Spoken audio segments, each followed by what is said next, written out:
In 1908, the world gathered to bury a hero. Kings sent flowers, presidents sent condolences, newspapers called him a visionary, a builder, a philanthropist.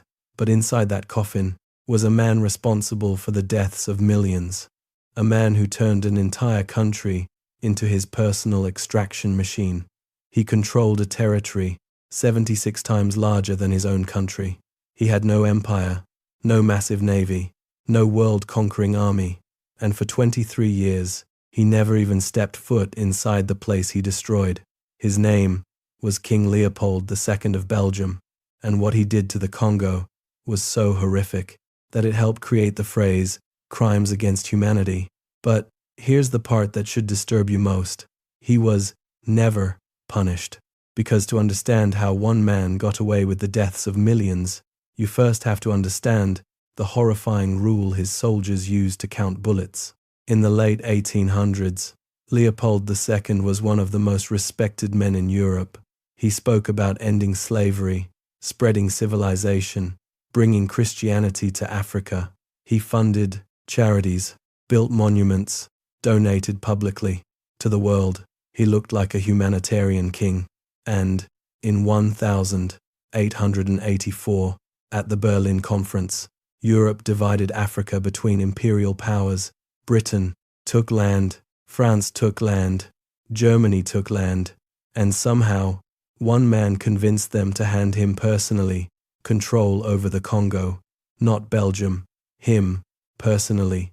Imagine a private citizen today owning an entire country, millions of people, forests, rivers, resources, human beings, all treated like property. Leopold called it the Congo Free State. Free. Nothing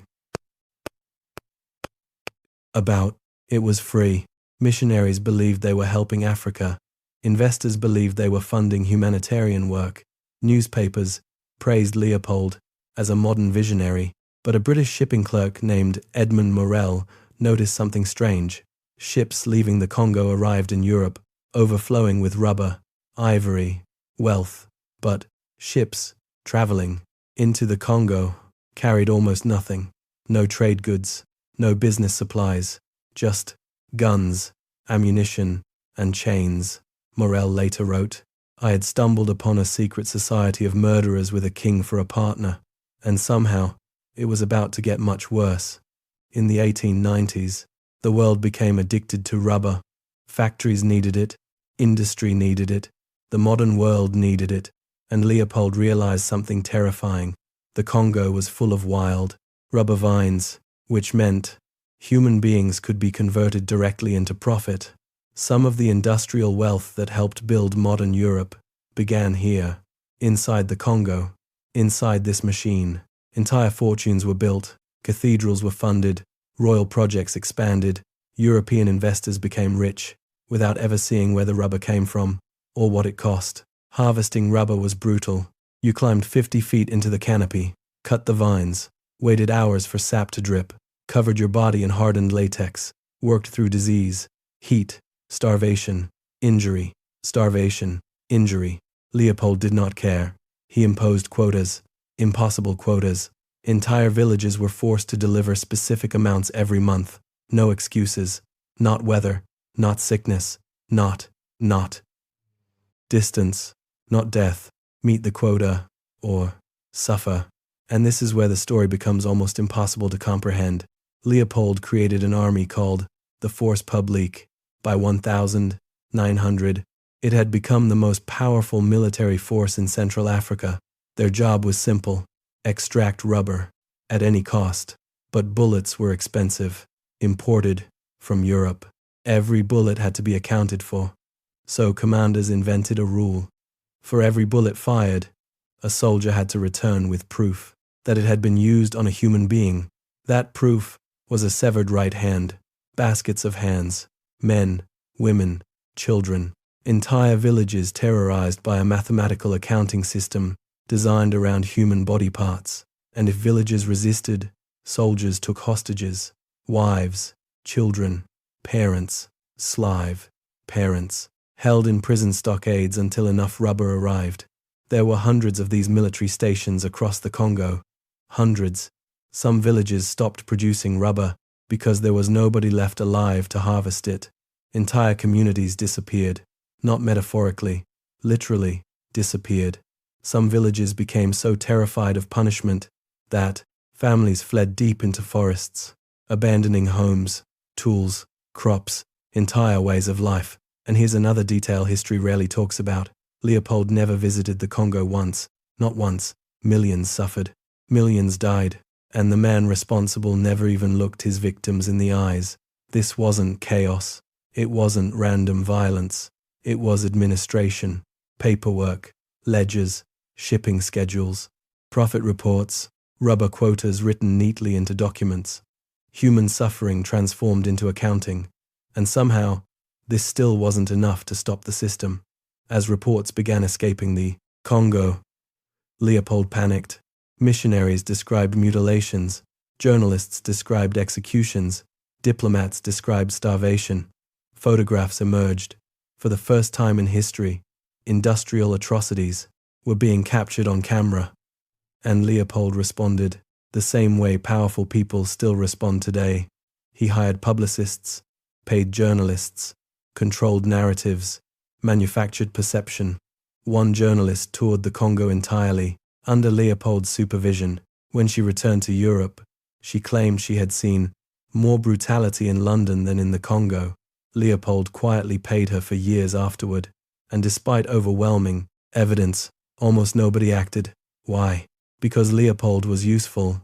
His rubber-powered European industry, his money bought influence, his connections protected him, and because the victims were African.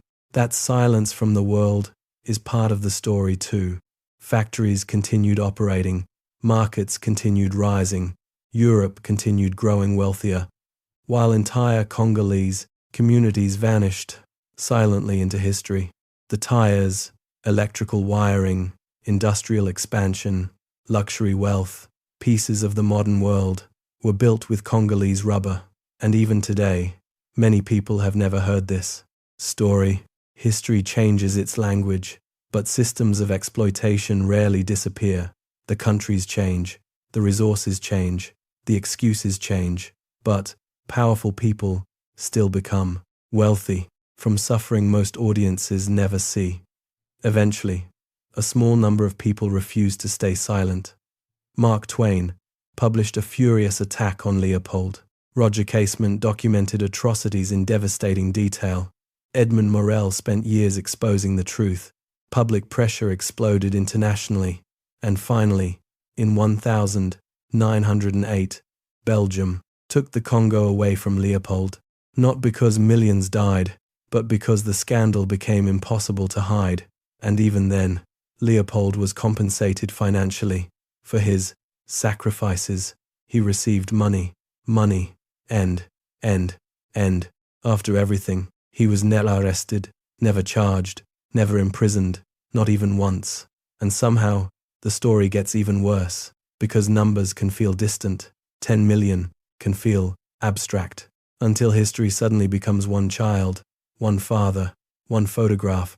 Between 1885 and 1908, the population of the Congo declined by roughly 10 million people, maybe more.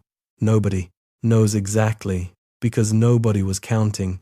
Imagine living in a village where every distant footstep meant terror, where every missing basket of rubber could mean death, where parents hid children in forests, where entire families disappeared over numbers written in ledgers, where survival depended on quotas nobody could realistically meet. That was daily life for millions. But one photograph survived, and that photograph changed history. In 1904, a man named Nsala sat silently before a missionary photographer. On the ground in front of him lay a small hand and a small foot. They belonged to his daughter. Her name was Boali. She was 5 years old. Nsala had failed to meet his rubber quota. Leopold's soldiers came to his village. They killed his wife, killed his daughter, and left the remains behind. As a warning, that photograph traveled across Europe and America. It was shown to politicians, journalists, crowds. And in response to what happened in the Congo, the phrase, crimes against humanity, entered global discussion for the first time.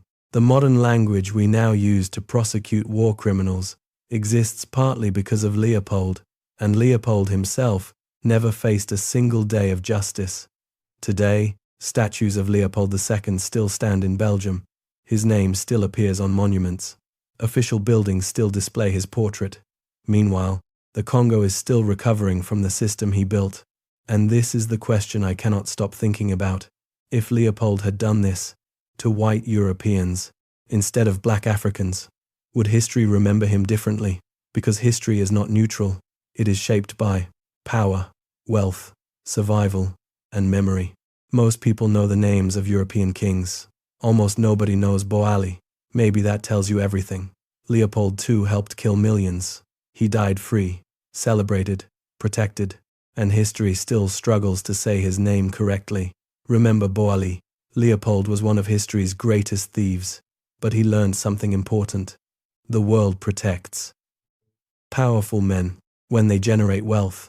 And next episode, we're following the money even further, to the richest man in human history, a king so wealthy that entire economies collapsed when he traveled.